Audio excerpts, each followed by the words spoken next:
How many of them, when they start talking data, your eyes glaze over because you have no idea what they're talking about? Oh, that's not enough hands. Let's be real.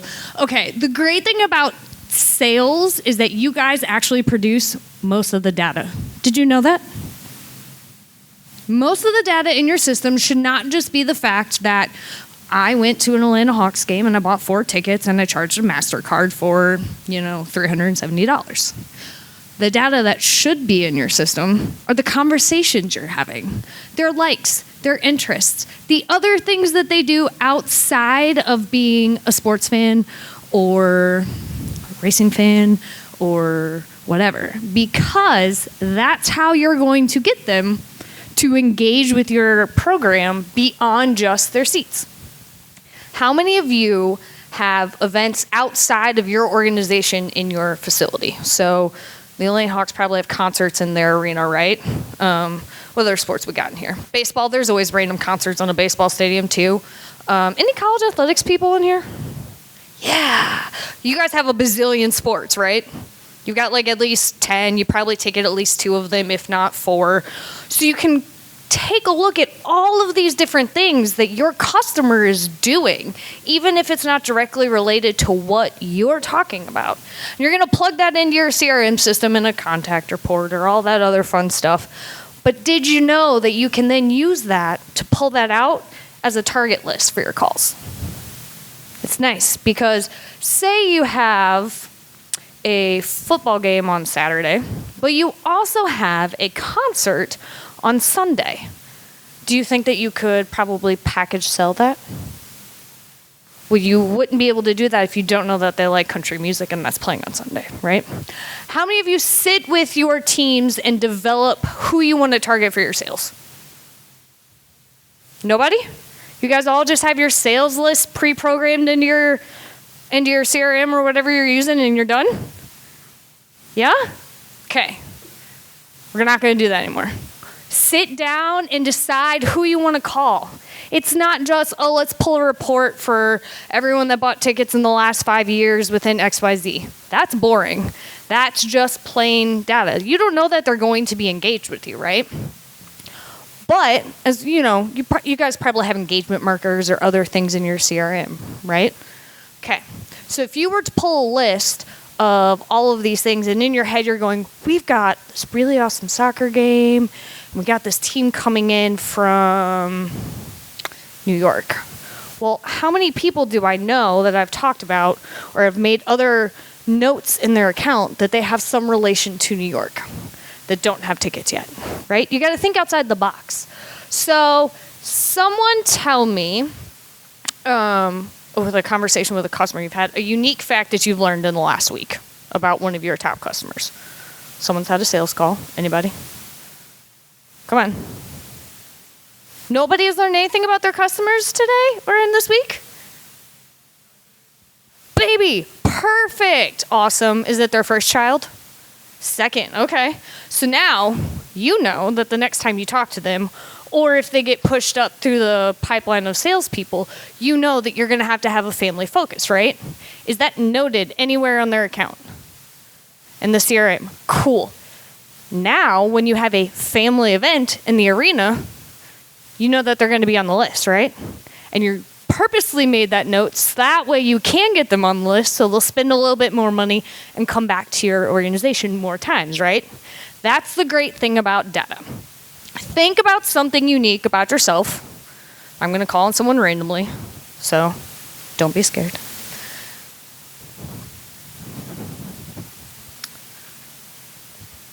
Right there on the end in the blue. Tell me one random thing about yourself. The lovely lady behind you, but we'll get to you too. Fun fact, random fact, something that I'm not going to know just if I charge your credit card. College basketball. Very nice. Where'd you go? All right. College basketball. How many of you put in your systems that where your customers went to school? Anybody? Few of you. Good. That's really good knowledge. How many of you put other activities that they do? Earlier we heard the small talk, what keeps you busy outside of work? How many of you know that? Those are all things that are going to help you target your customers, but also learn the type of customer to come in. So when you do get that cold list and you get just this random number and this random name and you call it and you hear these nice little facts and you go, oh, they really fit our group, you're going to automatically push them up your pipeline versus just someone that's engaged and is willing to listen to you talk, right? But all of that has to be trackable. All that has to go into the system. And the only way that happens is if you put it there. Now, how many of you know your system like the back of your hand? I'm so glad none of your hands went up, because that never happens, right? Because you want to get in, you want to make your phone call, you want to do your quick note, you want to keep going, right? The system slows you down. How many times have you all yelled at your computer for taking way too long to load? There we go. All right. But by putting it in, that means you get to use it again. So there's that like happy medium, right? But because you guys get to do all the talking, you guys get to bring all that data in. So if you think that it may not matter, you should put it in anyway, because someone later on may be able to use it. Let me check my notes here. What opportunities do you think you have missed? How many of you have the information of whether your customer opens their emails in their system? Opens it and read it? How many times they actually opened it? Yeah? How many other digital elements are we not loading? Are we loading in social media campaigns into our systems? Yes? So you guys know who's clicking on your promoted tweets and all of that fun stuff that directs back in, right? All of that goes into engagement. All of that is really important. So if you go back and you're like, hey, marketing team, did we capture this? And they go, no. You go, hey, we need to start, right? Right before we started here, it was, how often do you bring the box of donuts to your ticket ops team or your marketing team or the random facilities team? We got to make friends with everybody because they're going to help us capture what we can't control, right? So our marketing team is the one setting up all these digital ads, email campaigns, all of these things. They're going to come into us and help us build that better customer profile. We want to know where they went to school. We want to know that they didn't live in the state of Georgia their entire life. We want to know all these things, but we have to be able to find it. How many of you run those like, oh, sign up now and enter to win XYZ special prize on your concourse, right? We all have those. Yes. Are those coded? And you're probably like, I don't know. But these are all questions we have to ask. You may not be in control of the data, but the point is we have to ask the question. So if you want to know something, don't hesitate to ask. Always ask. The worst thing that someone's going to tell you is no, right? Kind of like a sales call. What's the worst thing? No. No but, right? Okay, cool. So we didn't put all of those enter to wins and we didn't code them in the system. That's cool. Do you think we could do that next time? Because it would really help our sales team be able to do X. Do you know what? Odds are someone's going to come back and say, sure.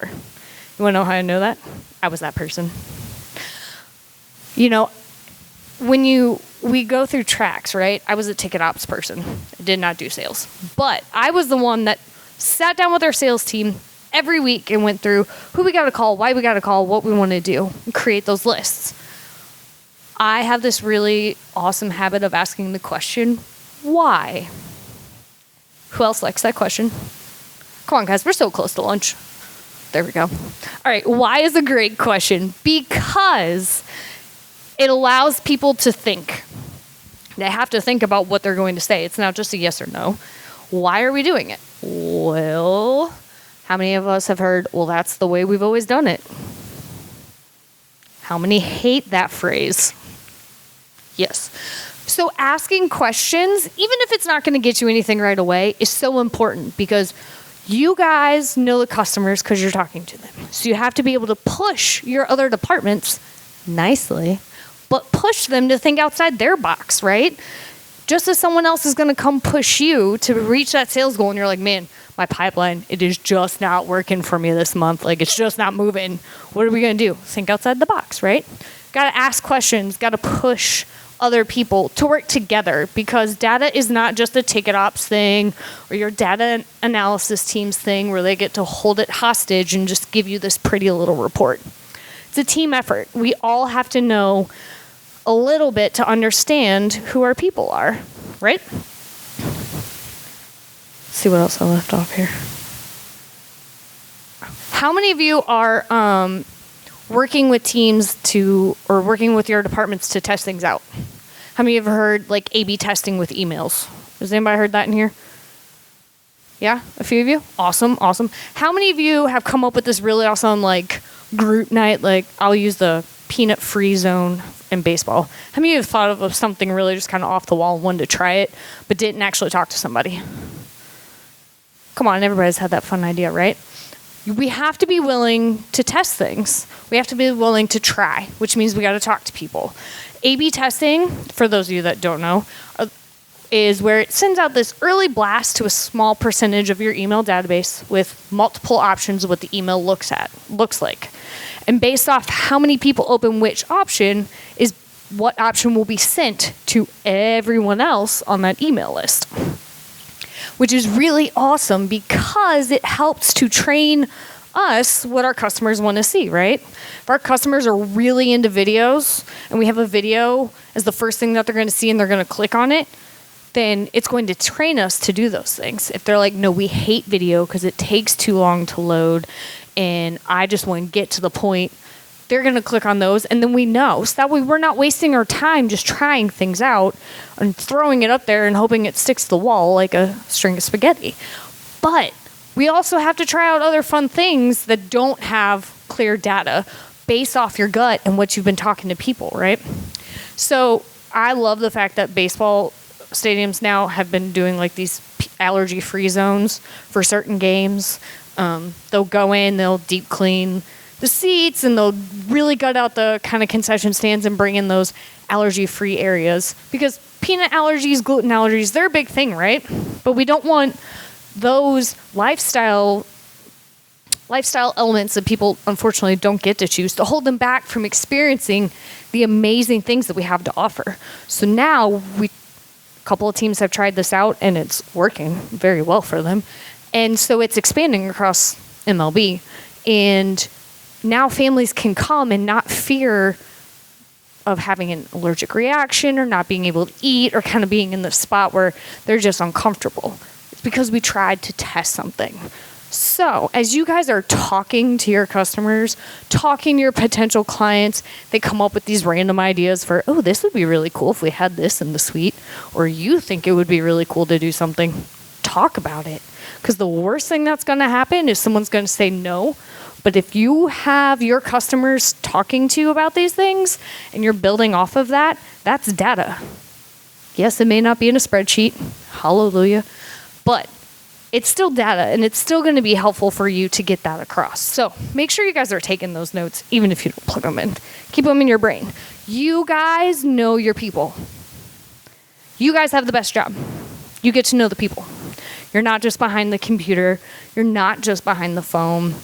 You're not just the one making sure that the music plays at the right moment at the right time in the game. You guys get to know the fans, the ones that actually create the atmosphere.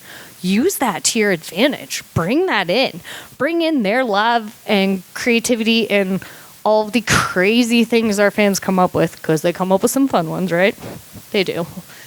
And bring that in, because something will spark off of something else. And you guys can be like, oh, hey, marketing team, totally off the wall, but this random sweet guy said XYZ. Thought you'd like to know because it might be something fun to play with. And they're going to spin that and go, whoo. And then they're going to come back and thank you at that really awesome Monday morning meeting where everybody gets some love at the Atlanta Hawks facilities. And they're going to be like, man, that sales team, they brought us that crazy idea and we were able to do this. We are all part of that, right? All right. That's my weird data spiel. Promised it had no numbers. Promised it had no systems. And I promised it had no Excel sheets. Now, do you have any questions on data, how to bring it in, or what you think is useful? Yeah.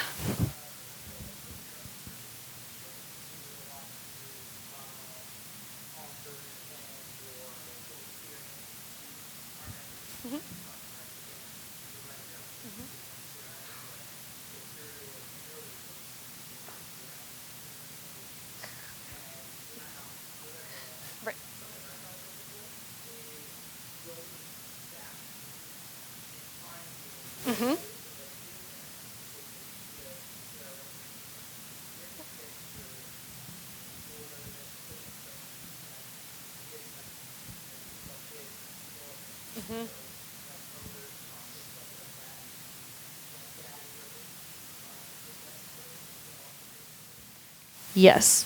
The best thing to do is sit down with your people that know the system, the ones that are putting it all together for you, whether that's your ops team or your data analysis team.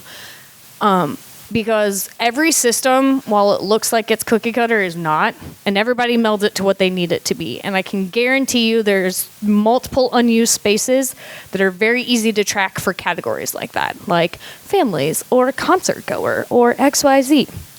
Second option would be, has anybody ever heard of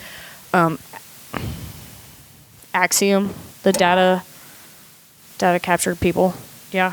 Okay, if you haven't, they're this one of a couple national data people. They capture basically everything on us. It's kind of scary, but it's also very, very helpful for us because what they do is you can go out and send your database to them, and they will spit it back out to you and put your customers into categories, which are very, very helpful.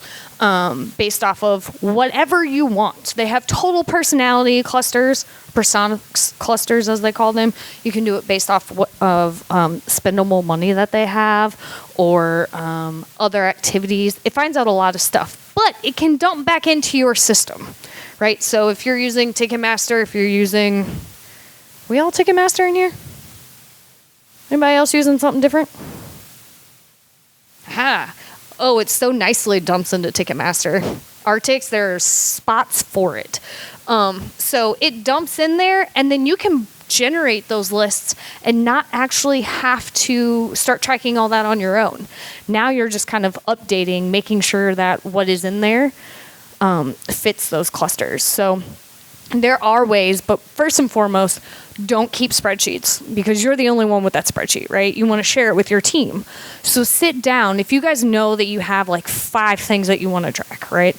Sit down with your data people and be like, hey, these are our 5 most important XYZ things that we're not able to track right now. How can we track them? They'll find a way. Also, don't be afraid to ask for some help for report finding because I know contact reports are just giant things of text, but you can do searchable like keywords out of those as well. That may be a back-end report thing that unfortunately you might not have access to, but the data gods that be in your place do. So always ask, and then if they don't, there's always that nice little help button. That's how I taught myself Ticketmaster. So don't be afraid to learn something a little bit out of your box as well. Great question. Anybody else? All right, well, I'm going to leave you on this. Data is your friend, and it's not just numbers and spreadsheets. It's how we can help build our relationships even more beyond our offices to make sure that our organization is getting everything that our customers need to be able to have the experiences they need and want, so that way they'll come back and spend more money with us. Thanks, guys.